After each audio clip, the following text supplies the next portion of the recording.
स्वागत है दोस्तों आपका हमारे channel all CBSE education in Hindi में। दोस्तों आज का ये वीडियो बीए प्रोग्राम के स्टूडेंट के लिए होने वाला है और आज का ये वीडियो जो है आपका पार्ट 3 है, जिसमें हम देखेंगे जैन धर्म के इतिहास के बारे में। जैन धर्म था क्या, इसकी उत्पत्ति कैसे हुई और आगे चल के क्या हुआ। तो चलिए स्टार्ट करते हैं आज के अपने टॉपिक को। तो जैन धर्म देखेंगे ईसा पूर्व 6वीं शताब्दी में सामाजिक और आर्थिक परिस्थितियों में क्या है निरंतर परिवर्तन होने लगे।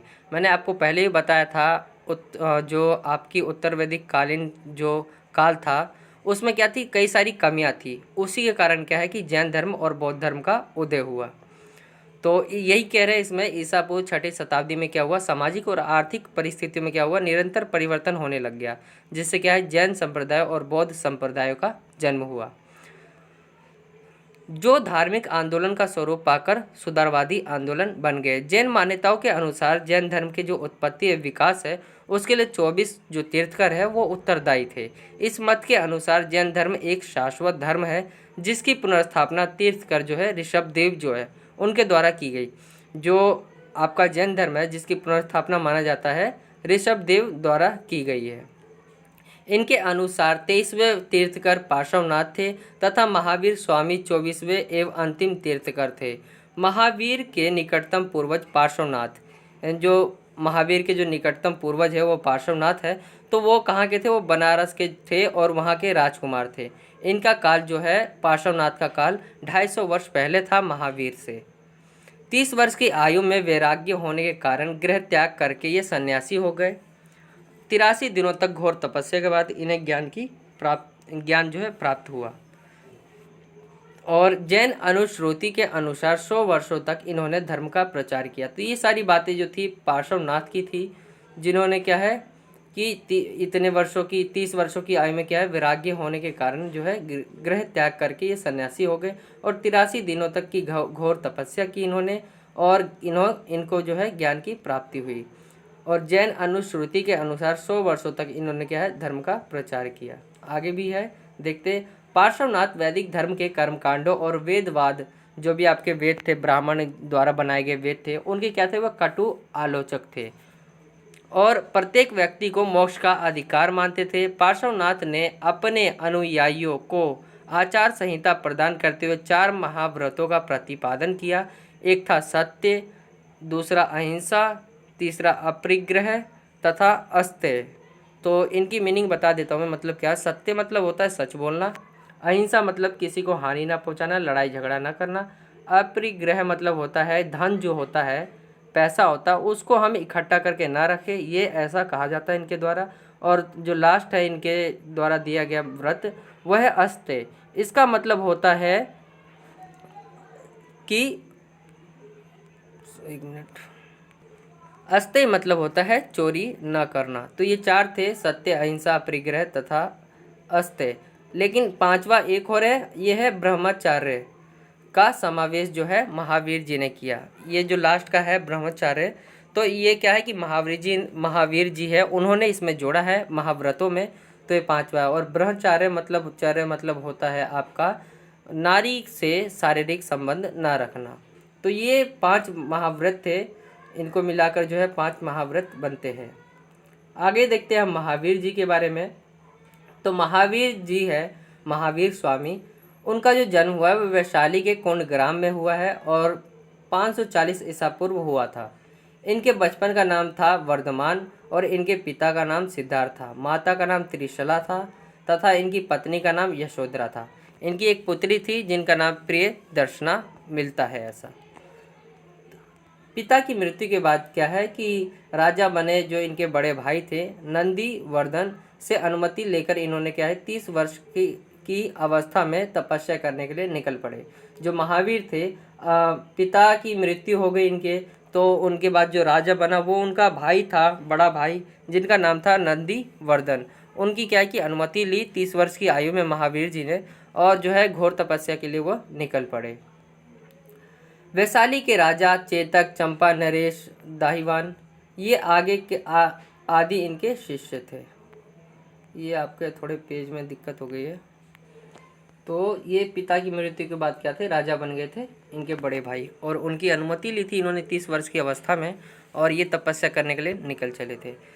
तो जैन ग्रंथ आचरंग सूत्र में इनकी जो घोर तपस्या है उसका वर्णन है। 13 वर्ष की कठोर तपस्या की थी इन्होंने, और वैशाख मास के 10वें दिन जाद्रभिक ग्राम के समीप त्रिजुपालिका नदी तट पर एक साल वृक्ष के नीचे उन्हें केवल्य का अर्थ होता है ज्ञान प्राप्त हुआ। तो एक वृक्ष था, एक वृक्ष के नीचे जो है इन्होंने अपने ज्ञान की प्राप्ति करी थी, और अपनी साधना में अटल रहने तथा कठिन तपस्या करने का साहस के लिए उन्हें महावीर नाम दिया गया। तो उन्होंने क्या है, महावीर जी ने क्या है, एक बड़ी घोर तपस्या करी थी, 13 वर्ष की कठोर तपस्या करी थी इन्होंने, और जो है इनको क्या है कि महावीर का नाम, ऐसे इनका नाम पड़ा। इनका नाम महावीर नाम नहीं था, इनका नाम तो कुछ और ही था, लेकिन इन्होंने क्या था, तपस्या करी, घोर तपस्या करी, परिश्रम किया, और इनको क्या है कि महावीर का नाम दिया गया। महावीर स्वामी को गौतम बुद्ध द्वारा जो है नाटपुत्र नाम दिया गया। वस्त्र न धारण करने के कारण इन्हें क्या है, निग्रंथ तथा केवल्य रूपी सर्वोच्च ज्ञान प्राप्त करने के कारण इन्हें जीन कहा गया। इन्होंने पार्श्वनाथ द्वारा दिए गए व्रत में ब्रह्मचार्य को जोड़ दिया, जिसे जैन धर्म में पंच व्रत कहा गया, जैसा कि मैंने आपको पहले भी बताया। तो ये था आपका महावीर के बारे में। आई होप कि आपको समझ आ गया होगा। उनके थोड़ी मैंने बचपन के बारे में बताया, जीवन परिचय तरीके का बताया, उनके साथ क्या क्या हुआ, वो कैसे उन्होंने अपनी जो है महावीर का नाम प्राप्त किया उन्होंने, और फिर लास्ट में क्या हुआ। अब महावीर के उपदेश देखते हैं हम, क्या क्या थे महावीर के उपदेश। तो महावीर जी ने अपना पहला उपदेश जो है वो राजगृह की विपुल पहाड़ी में दिया। इनका प्रथम शिष्य जो था वो जमाली था, जो इनका दामाद भी था। इनकी प्रथम शिष्या का नाम था चंदना। वैशाली जी के राजा चेतक, चंपा, नरेश, दाही, वाहन आदि भी इनके शिष्य थे। जैन धर्मों में संसार दुख मूलक माना गया है।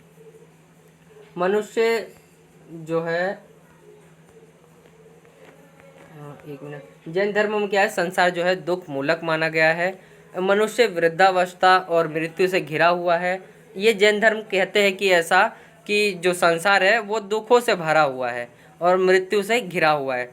सांसारिक जीवन की तृष्णा और माया के जाल में फंसा हुआ है। संपत्ति संचय की कामनाएं निरंतर बढ़ती जा रहती है। संसार के विषयों और सुखों को त्याग कर मनुष्य निर्वाण प्राप्त कर सकता है। संसार में सभी प्राणी अपने अपने संचित कर्मों के अनुसार विभिन्न योनियों में पैदा होते हैं और कर्म फल भोगते हैं। ये कहते हैं, जैन धर्म कहते हैं कि जो है इनका जो कर्म ही है जो इनको आगे जो है फल दिलाता है, फल भोगते हैं। ये कर्म के द्वारा ही इनको फल मिलता है।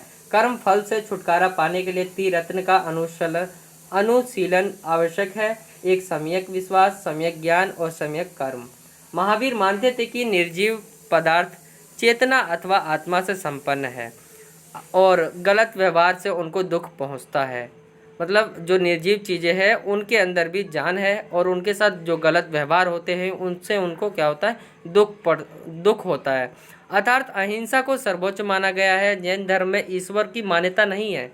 जैन धर्म जो है ईश्वर को नहीं मानता, लेकिन वो ये कहता है कि संसार है, वास्तविक में है, किंतु इसकी जो सृष्टि का कारण, जो इसका रचने का कारण है, वो ईश्वर नहीं है। यह संसार अनादिकाल से चला आ रहा है और ये शाश्वत होने के कारण, मतलब कभी न खत्म होने वाला के कारण सदैव विद्वान रहेगा। कर्म और पुनर्जन्म पर विश्वास रखते हुए जैन धर्म के अनुसार अच्छे व बुरे कर्मों का प्रभाव इंसान भोगता है, जिसका प्रभाव परम मुक्ति पर ही पड़ता है। तो ये था उनका। आगे भी है, ये कहते हैं, इसमें जो बातें लिखी हुई मैं एक बार रिपीट कर देता हूँ कि ये कहते हैं कि जो जन्म है, कर्म और पुनर्जन्म है, वो आपके कर्म पर ही निर्भर करता है। अगर आप कर्म अच्छा करोगे तो अच्छा सुख मिलेगा, बुरे करोगे तो बुरा मिलेगा, और जिसका जो प्रभाव होता है वो जब व्यक्ति मर जाता है तब पड़ता है। जैन धर्म के मतानुसार आत्मा न केवल प्राणियों में है बल्कि पेड़ पौधों और फूल, कणों, धूल, इन सब में क्या है कि आत्मा बसती है। लेकिन जीव भिन्न भिन्न होते हैं, वैसे ही उसमें भी आत्मा भी क्या होता है, भिन्न भिन्न होता है। ये था उनकी जो थे उपदेश थे। आई होप कि आपको ये समझ आ गए होंगे क्या क्या उपदेश थे, ये क्या क्या मानते थे वो यही लिखना है इसमें। जैन धर्म द्वारा क्या क्या मान्यताएं मानी जाती है। तो ये था कुछ। आगे चलते हैं जैन संप्रदाय और उनके विकास की तरफ।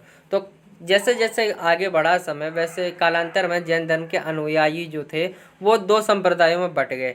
एक थे श्वेतांबर जो सफ़ेद वस्त्र पहनते थे, और दूसरा था दिगंबर जो नग्न रहने वाले थे, जो कपड़े नहीं पहनते थे।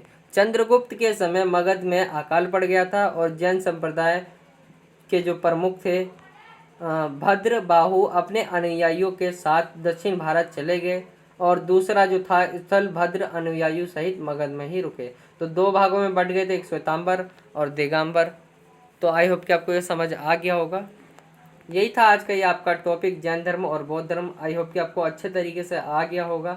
वीडियो अच्छी लगी हो तो लाइक ज़रूर करना, और अभी तक चैनल को सब्सक्राइब नहीं किए हैं तो सब्सक्राइब कर लीजिए। और मिलता हूँ आपसे अगली और एक्साइटिंग वीडियो में। जब तक ले जय हिंद, जय भारत, वंदे मातरम।